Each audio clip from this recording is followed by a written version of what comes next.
Should we give it a clap? Go ahead.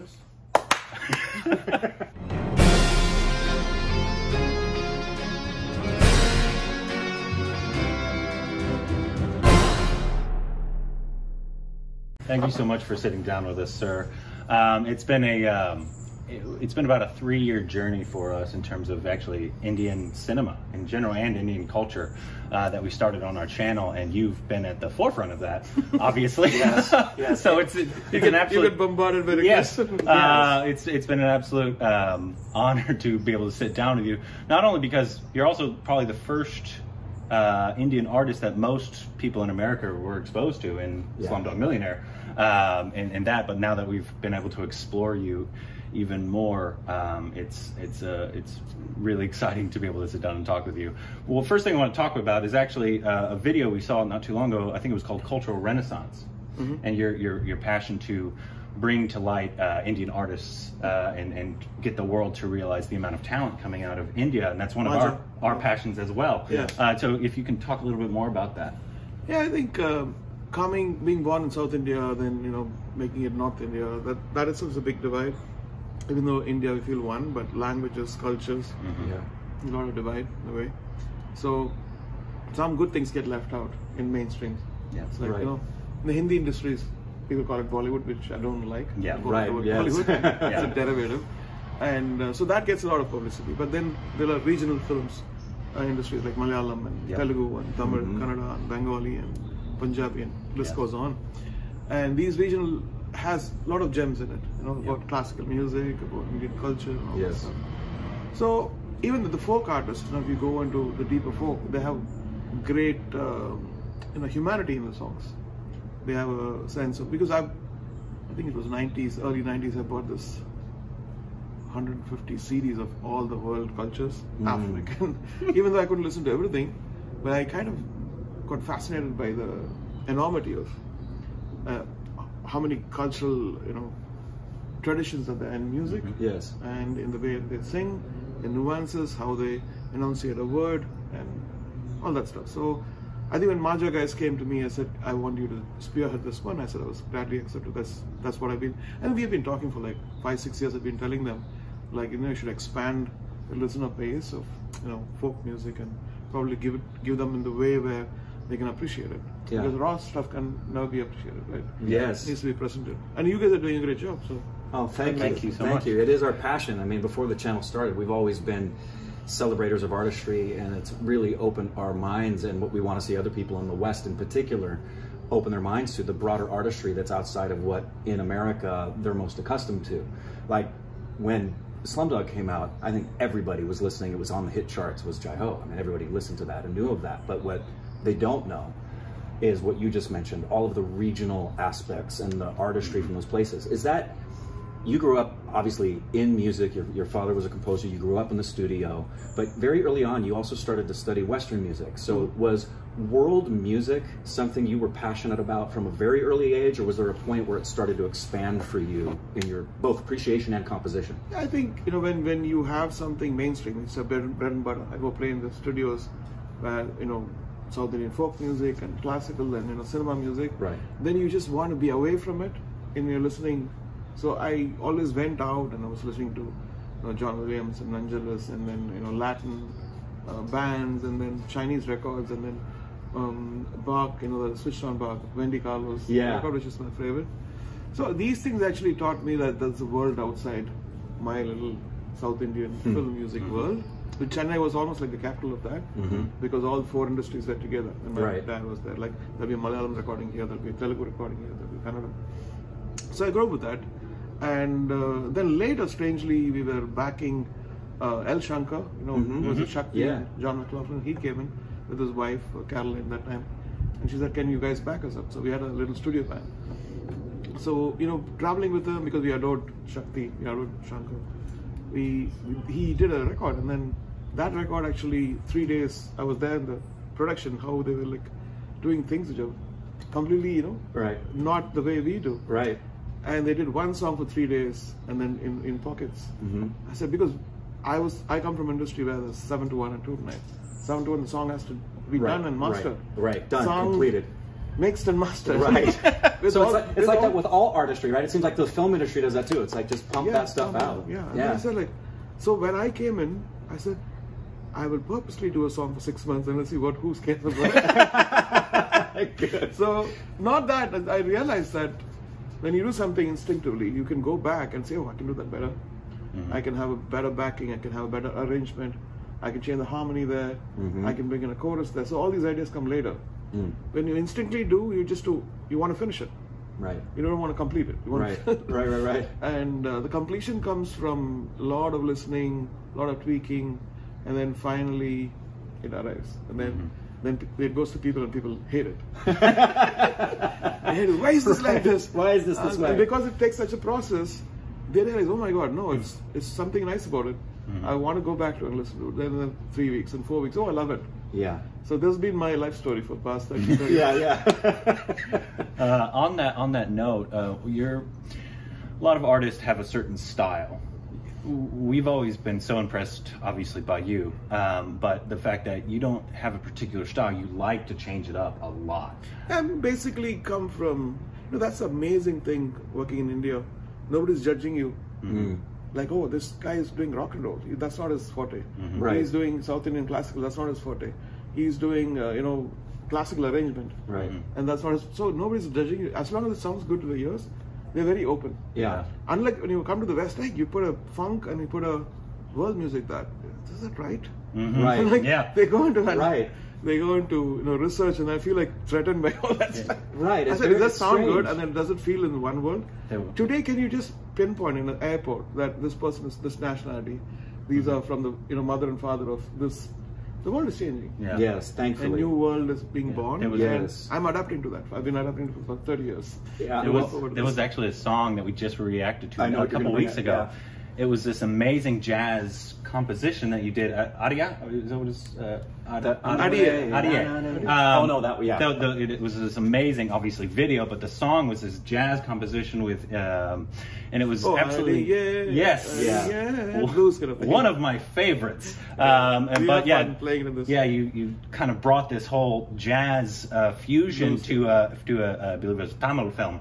How did people? Actually, it was the main character was a Christian, Okay. In that, and then he was a fisherman. So I said, like, Christian, the music stuff actually expands. When people go to church, and they sing choir harmonies, and so I just took a liberty of going a little more further because I've seen Black Church and I've been to Boston and all this stuff, and then I said, why can't we do this? And then let's see. If they hate it, it's fine. It was a well, that touches a little bit on. I wanted to ask you. Like every time we hear your music, my thought is, what's your process for the creation? And I know it would be different because you have done everything. If you look up this man, you'll see every possible musical expression, from TV shows and jingles to classical music in both Eastern and Western styles to jazz to blues. You pretty much can write everything. But is your process about the same when you're actually writing something? I don't differentiate. I feel like if it goes with the story, even if it goes slightly out, if it goes slightly out, I can pull it in. If it's completely out, then the director's going to say, it's not going to match. But everybody wants a change. The mundaneness of life is horrible. So you just want to break it. And then, even if it's, at least we're trying. Instead of just saying, no, this is what will work. We're not boring people. We're willing to experiment. We're willing to take challenges, even now. And sometimes, I'm composing a musical with Shekhar Kapoor, and then we brought a Rai kind of music in it, and everybody was like quiet for 2 days, and then slowly said, hey, I love it, AR. But for those 2 days, you didn't know. I was like, okay, it's got rejected, they didn't like it, stuff. Right. So I found a singer who was around, and then he sang something. I said, like, why can't I push him to do this song and see what happens? He doesn't know a word of English, so we had to teach him to that little accent, French, Rai accent. Wow. So we've got the pleasure of talking to Ustad Zakir Hussain. Yes. And he said something that was so interesting to us. That was him. He was also there. He was in that session? Yeah. But he said something so interesting because we asked him about being, he's he is obviously a master of his craft, Yeah, of the he's tabla. But we asked him about it and his process, and he answered, he's like, I don't consider myself a master, which is, you know, ridiculous, because he is. But he explained that obviously it's a more of a relationship between him and the tabla, and that do you being a master yourself, and you are a genius, I can say that. Do you consider your process to kind of the same to music? Is it? I think the constant seeking, of saying, you know, when we try probably 500 things, out of which 5 become amazing, 5 or 6 become amazing, and it's like a blessing. I feel. I think it's a blessing. You can try, you know, for 1,000 years, but still not crack something. But if you get one line to, you know, linger in your heart, people's heart, I think that's a blessing. Yeah. Because there's somewhere deep, there's a soul which is actually connecting to all the other souls. Yes. And for that, you have to constantly be cleansing yourself. Your mind, the way you think about, because what you think actually manifests to the song, to the people. Yes. And you can't fake it. You can't be an evil person and try to do a very good song. Right. True. There's goodness in all of us, and I feel like, how can you enhance that stuff? How can you trigger that? How can you manifest it in other when people are listening to it? Yeah. And, you know, transport people. So I have a 2-part question in that regard. Yeah. One's a quick answer, one's probably longer. The first one is just yes or no. Do you ever experience writer block as an artist? Pressure sometimes. That was my second part. Yeah, the so pressure to create. The pressure to create. Yeah. So at least now it's better. Before it used to be, we start in March, then I do Rajinikanth movies. Rajinikanth's the big star. Yeah. Right. Oh yeah. So that this movie has to release by Diwali, let's say. Diwali is the big. Yeah. So now you have time frame for creative. And then I have to do the songs, I have to do the background. And you know, the electricity used to be very funky in my place. We used to bring 2 generators in the street. It used to be stationed, and it was hell. And then I'll be doing 3 movies. So the other directors said, my stuff is coming Diwali to AR. Finish. Goodness. So it was hell. So I used to hate all these festivals because they used to give me hell. Right. Whether it's Diwali or New Year or Pongal, because oh my God, because I could never enjoy. But now it's much more leisure. Because I started traveling and then said, oh, he's busy, so let's go a little early. Let's do this stuff. So things which take longer are better for me. Yeah. Good. I want something on that. Oh, you talked about writer's block. Yes. Yeah. Writer's block is, we all have that. Because the pressure of we have to deliver hits. It's not like there's no choice because you're getting paid for a hit. Right. You go to him, you gotta get a hit. So how do you do it? So sometimes the one trick I do is always fasting. Sometimes when you fast, you know, all the bad energies go away and then you're more in one with yourself. So that helps me to think, oh, this is right, this is wrong. Otherwise you're clouded by sometimes. Yeah, that makes sense. And you're the first artist I've heard, and I'm sure there's many that do that, but you're the first artist I've heard that has taken it to that place of that personal introspection and practices that you do. That makes absolute sense to me that would be something you do, and you find that it brings a release. The pressure to not only produce a certain number of things, do you feel any pressure at all by the fact that you now have a quite an astonishing, when people don't know who you are, I'd say to them, he's the John Williams of India, and they know what that means in terms of what you've accomplished, because you're an Oscar winner, Grammy winner. Yeah, you multiple. Do you feel pressure in terms of what you know fans and people expect you to produce? Does that ever come into play in your mind as far as I know what I have to live up to in terms of what they expect of me? I mean, that's a good pressure. Yeah. I mean, as long as you're not ignored, who cares? Yeah. Good answer. That's true. So that pressure pushes you to work harder. Yeah. Then go deeper, spend more time in music. Otherwise, you'll be holidaying. Oh, I got a lot of money. Right. Yeah. Just take time off. So the constant churning out of music comes from that pressure, where the expectations are, what is he going to do next? Yeah. Is he going to do something great, or is he going to mess up stuff? Yeah. So you know that pressure is good even for me. Yeah. And the day you feel like, oh my God, everything is boring. I've done it all. There's nothing more to explore. If I feel like I should quit. Yeah. And for me, that it's actually expanding. I feel like there's an ocean of knowledge to be learned. Yeah. You know, in orchestration, Good. in lyrics, and Good. We want you to keep going. Please do. it feels so frustrating. Like you're so old and then still you have to learn. Oh my God. Sometimes it feels frustrating. Sure. So we've heard so many insane stories, not about yourself, but about like Raja sir, and people coming to him. Like, I think we heard this one story that an entire film had already been shot, and they were like, the score didn't work or something, and they're like, we need you to compose an entirely new score for this film that's already been shot, and it's something in like some ridiculous amount of days. Yeah, like 7 days or something. Well, I mean, there's obviously 1,000 stories of Raja sir and stories like that, but what's the craziest thing a filmmaker has asked you?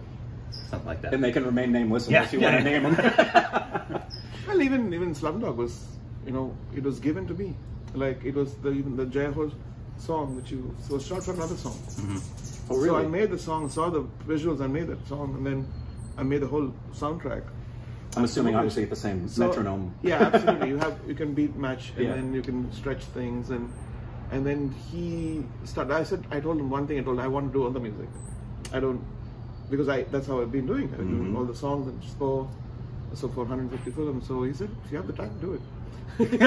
And that's how that came about. I had to now.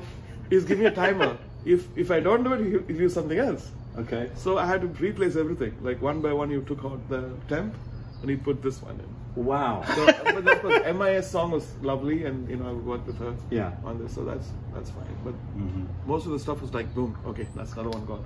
Then he sent this one. Wow. So how about these 3 ideas? Oh, I like this one. Can you change this? Can you add more strings to it? Wow. The reason that is so shocking is not just because of the artistic challenge, but the fact that is such a celebrated and Oscar-winning score. That's amazing. That's really okay. The other thing, all the tests, you have to pass that trial by fire, and then you get then you get the next one. So that was a trial by fire. If I had chickened out, said no, I don't have time, I don't think you can do it. Finish. Yeah, we just reacted to the song that we've been told was originally a 16-minute song, and then it was shortened to 6. Forget that. Forget the name of it. Very. Kara. Yes, that's it. And someone had told us this is going to be very different and it started. We're like, this sounds like RAHMAN, and then, did you have as much fun making that as it sounds? Yeah. Okay. Okay. It sounded like you had fun. Yeah, because you know what happened, Leslie? Sometimes you have to be ready for the happy accidents. I had the stuff. Then when I was there, then Kara was there, and I said something is missing, and then accidentally I moved it, and my mouse slipped. It went on the chorus. I said, wow. So that point, the coin grab happened. So you have to grab it. Yes. You have to grab it. Wow. You can't say, no, that's what I meant. I don't care. It sounds great. It works. So we have to be open about happy accidents. We have to be open about what could go wrong, which will be actually the right thing. Yeah. Sometimes you ask for a voice and you don't get that voice. Somebody else comes in and the whole song takes another. Yeah. For instance, there was a song in 2.0 and about the birds and that whole. So the director wanted another famous singer. So I said something told me like it needs something raw, like Baba Mal coming singing, because it's about earthiness. And so this other guy who's I've been seeing for like 15 years, he used to he was hanging out and with my mother's, this spiritual students and all this stuff. And he was there, hey, I want to sing a song for you. It's like, I looked at my assistant, can you just take the stuff which I sang, put the lyrics which they sang and make him sing that one? I came back and I forgot about it. 2 days later I went and listened to it. I said, oh my God. That's the voice. Yeah. Exactly like what I wanted. And then I called him back and redid the whole thing. Yeah. And sometimes, you see and then there are signs you have to take. Yeah. Why is this guy standing here this time? Yeah. It was like morning 5 o'clock. Sure. He did something and he was standing there. So that's Bama Bakia, who was an amazing singer. Incredible. Very good human being. Wow. So I wanted to ask a question to a composer. When you're doing a song for an Indian film and you have certain stars who really bring the energy, like let's say you have a Ranveer, a Dhanush, Prabhu Deva, whatever, right? People that have extreme energy. Yeah. Do you ever know that before going in and you write the energy into it, as opposed to somebody who can't dance or bring the energy as well? Sometimes it goes to the wrong person, but I go with the director's vision, because the director has to live with the song for like 1,000 times, just to listen to it, get ideas. So we'll know exactly when, if he likes it, he's going to go, like working with Shankar, he would give his whole energy into one song, like a movie, what he does in a movie. The film I? Yeah. Oh my goodness. Incredible. Or even from the beginning, like everything's a spectacle. Yes. So, yeah, so now I'm doing a film with Tiger, and he's so good at dancing, so that Ahmed Khan is a director and a choreographer too, so we've been vibing and said, oh yeah, I love that little motive you put that, can we repeat it? So it's fun. Yeah. So it's not like I've finished them, it's always back and forth. Yeah. Do you have a preference, and it may change from time to time, of what you do creatively? Like, do you prefer to just write? Do you prefer being in the studio and recording? Do you prefer live performances? I like everything. Yeah, it's all pretty equal? Yeah. Yeah. Because it is, it's a gift we get, that people are waiting to see you and perform. So we try to even not take that, easily. We just work so much, want to give them surprises, and we start doing different arrangements so that either they can listen to a CD or the streaming thing. Yeah. So what are they going to expect there? So let's give them the same thing, but in a completely musical way. So we also enjoy the process. It's not like a job. Yeah. Okay, give me the chords, let me play that stuff. Right. So everybody's put to task, even me. Yeah. If you just go slip off, you don't practice, you'll be humiliated on stage. So you're an Oscar winner, in case you didn't know. But we often want stuff to get noticed or nominated that deserves to be, so people around the world can see the talent that is coming from India. And oftentimes people say that we put too much importance on the Oscars. Do you think that's true, or do you think it's a vessel that can be used to help? It is definitely a vessel, because I've been winning the Oscars, I can go to any part of the world. Yeah. Yes. I can go on as a composer and they'll respect. Otherwise, sometimes some traditions are not respected. They have this prejudice in the mind. Oh, you're Indian, you can only do that. Right. They have that. Right. It's okay. We have that also. Everybody has all that prejudices. But I think the Oscar helped me to go to any part of the world. Now for Dubai Expos, building a studio for me, called the Firdaus Studio.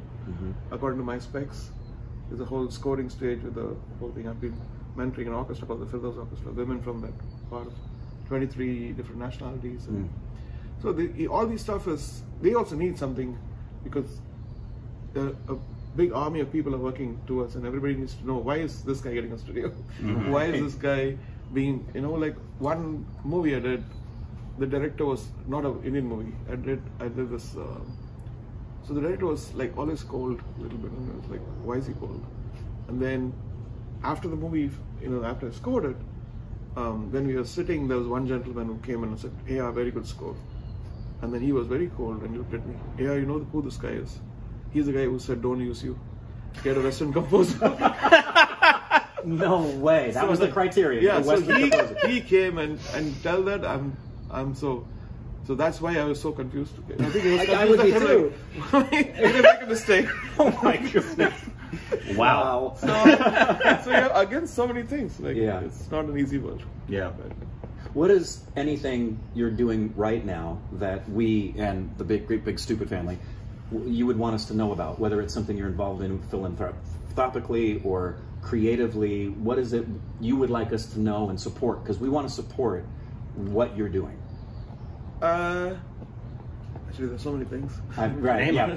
Pick as many as you want. Okay. So so my conservatory, the students are amazing, and I've just realized that it just takes nurturing and training to make an artist a genius from anybody. So you see all these piano players coming in. Two of the kids have won, so many awards last year during the lockdown. They sent the piano, and they won the gold and platinum and bronze, again and again and again, like 4 different competitions. That happened. Pro Conservatory. Lydian, Lydian Nathaswaram. Yes. He won the $1 million. Yes. Yep. So it's all that good things happening right now. Actually, I finished my movie 99 Songs. It released on Netflix. It's on Netflix. Yep. Yes. And then I've written and produced that one. So I've directed a sensory cinematic experience called Le Masque. It's virtual reality and sensory and haptics. And sensory. Yeah, it's a wholesome experience which it's just jaw-dropping for all of us, because the way you feel when you put that, people anywhere in the world, every nationality who's seen it, the jaw drops. Yeah. And they give kind comments. So it's very hard to distribute that kind of stuff.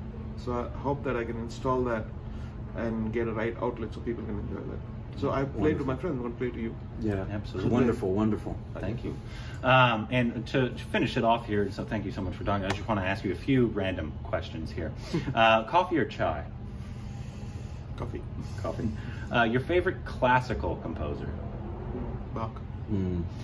Your favorite Indian film, any region? One of your favorite. Oh my God! Okay, one is good. Like Mughal Azam. Okay. Yes. Yeah. Oh. Yes. Yes. And why? Because it took 12 years to make it. They still made it. And when you look at it, everything has got soul. Every dialogue, every song, yeah, and every action. You see that they're so vulnerable. Yeah. But they've come up with that stuff. Favorite Hollywood film? Oh. One of again. Sound of Music. Yeah. And what is one piece of advice you'd give yourself starting out on Roja? If you could go back and talk to yourself. Talking to you back in 1992. No advice, actually. I still feel like such a big blessing. And I got one of India's best director, India's best producer, whatever I wanted, and the exposure and the love and the awards, I got asked for more. I don't think I still feel unworthy about many things.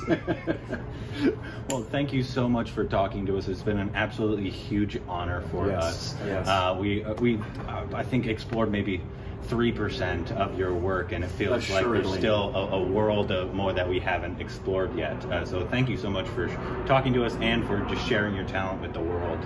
And I hope more people get to read it. Yeah, and one of the things that we've noticed, because we've done approximately 25 interviews or so, and there's one criteria across the board with every artist, whether they're a singer, they're a dancer, they're an actor, a director, a musician. It's this attribute of deep, genuine humility in every single one of them that you are an example of as well. I know humble people don't like necessarily hearing how. No, you know why we're humble? What? Because we don't know whether we can do the next thing or not. But that's what I'm talking about. So thank you so much for being with us today. It's been a pleasure talking to you, man. Pleasure. Thank you.